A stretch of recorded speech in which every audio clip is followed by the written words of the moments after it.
and at long last we released our side charges. After the X6 crew laid its charges at the bow of the Tirpitz, they abandoned ship. By now, the Tirpitz had gone to action stations, and the crew of the X6 were soon picked up by a German motor launch.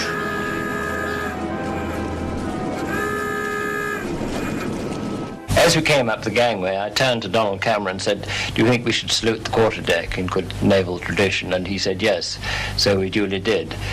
We then, all four were lined up on the quarterdeck and searched and our possessions removed, and he and I were taken away for interrogation. Meanwhile, Lieutenant Place and X7 slipped unnoticed beneath the anti-torpedo nets. So it was half ahead, 60 feet ordered, and in fact we struck the Tirpitz a glancing blow as we slid underneath into the full shadow of the ship. I set the time fuses to 1 hour and released the first charge right under A and B turrets. Then 300 feet further astern underneath the ship and releasing the other charge under the after turrets, and then a quick turn back for the hole we came in by. Derek Goddard of the X6 explained. And I was left in a corridor with a guard, and I could hear chains clanking and thought, oh dear, you know, they're going to move the ship before our charges go off. Aware of the danger, the Germans tried desperately to move the Tirpitz at her moorings, but they were too late. The charges exploded.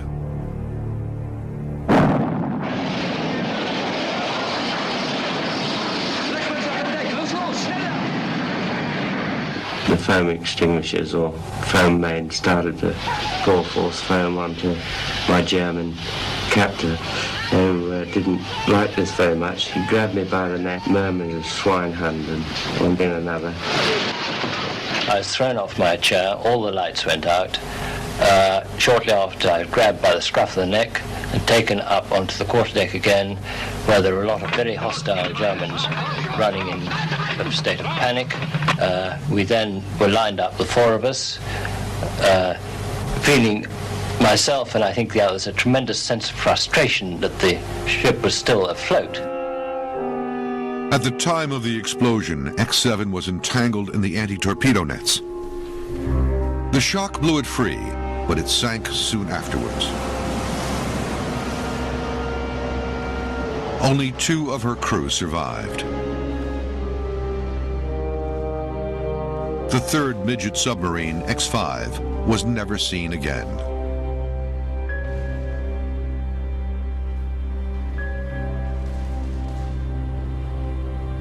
Britain's highest military award, the Victoria Cross, was awarded to the successful commanders of X6 and 7, Lieutenants Cameron and Place, who spent the rest of the war as German prisoners. The Tirpitz was severely damaged by the raiders of Operation Source.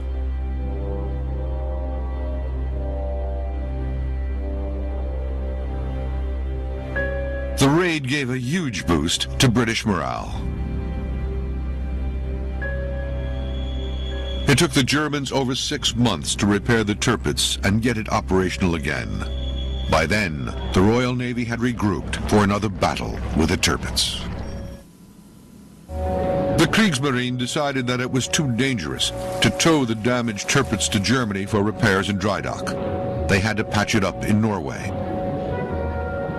Throughout the winter of 1943 and 44, hundreds of workers and crew labored under freezing conditions to repair the extensive damage.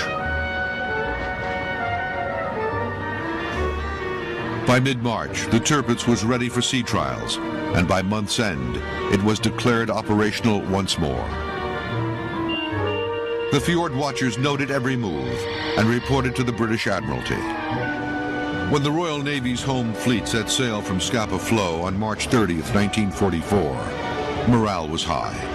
At the beginning of the year, it had sunk the battle cruiser Scharnhorst off the North Cape of Norway while it was attempting to intercept a convoy.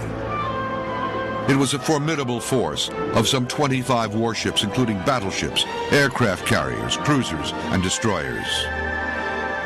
By dawn of April 3rd, the fleet was in position off Norway and ready to launch Operation Tungsten. In a complex air plan, they would attack the Tirpitz with 2 waves of Barracuda dive bombers armed with armor-piercing bombs. Corsair fighters escorted each wave, while Wildcats and Hellcats attacked the flak guns on board the Tirpitz and in the surrounding hills.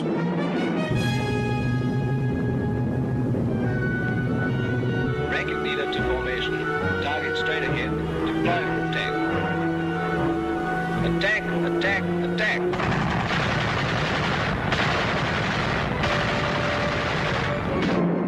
Six direct hits were made by the first wave and 8 by the second.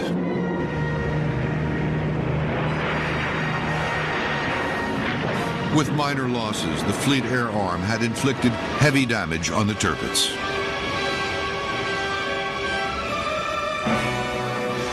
"122 of its crewmen were killed and 316 were wounded. During April and May, the Fleet Air Arm mounted 4 more attacks against the Tirpitz, but each was compromised by bad weather or by smoke screens obscuring the target.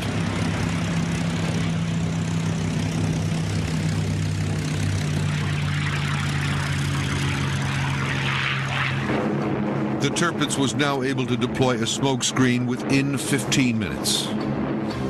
In August, the home fleet returned with 5 aircraft carriers and launched 4 more attacks during the month.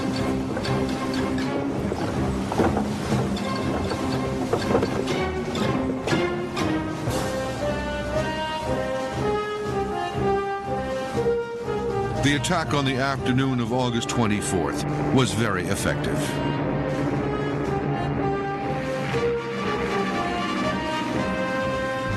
The Tirpitz's defenses were now on constant alert, and its smoke screening became even more effective.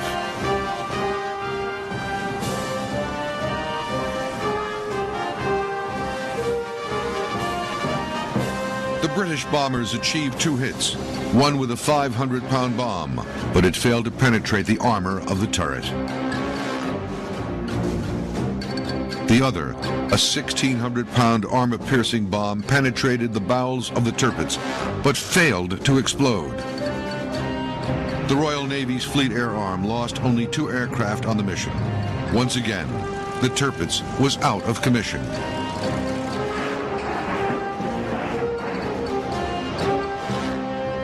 Time was running out for the Tirpitz. The British were about to deploy new weapons.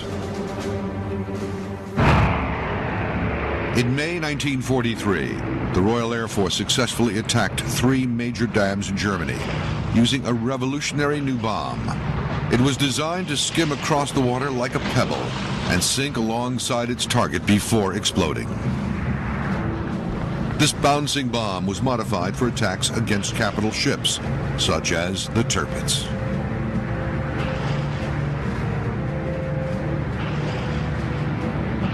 Able to bounce over conventional ship defenses, such as torpedo nets, it would reach its target and its explosion would wreak havoc.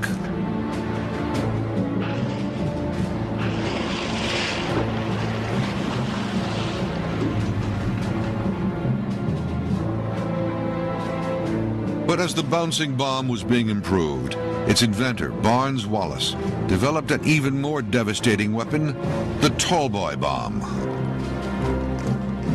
Weighing 12,000 pounds, it was designed to penetrate the most heavily protected targets, such as U-boat pens. The Tallboy was also known as the earthquake bomb because of its massive size and destructive power. The RAF was sure that the Tallboy could sink the Tirpitz. But while in Kaf Fjord, the battleship was beyond the range of bombers based in Britain. After several tests, the RAF realized that an air raid could be mounted if the bombers landed and refueled in Russia. On September 10, 1944, 33 Lancaster bombers of numbers 9 and 617 squadrons took off from Scotland bound for Yagodnik, Russia. The conditions at the Russian airfield near Archangel were rough, and several Lancasters were badly damaged on landing.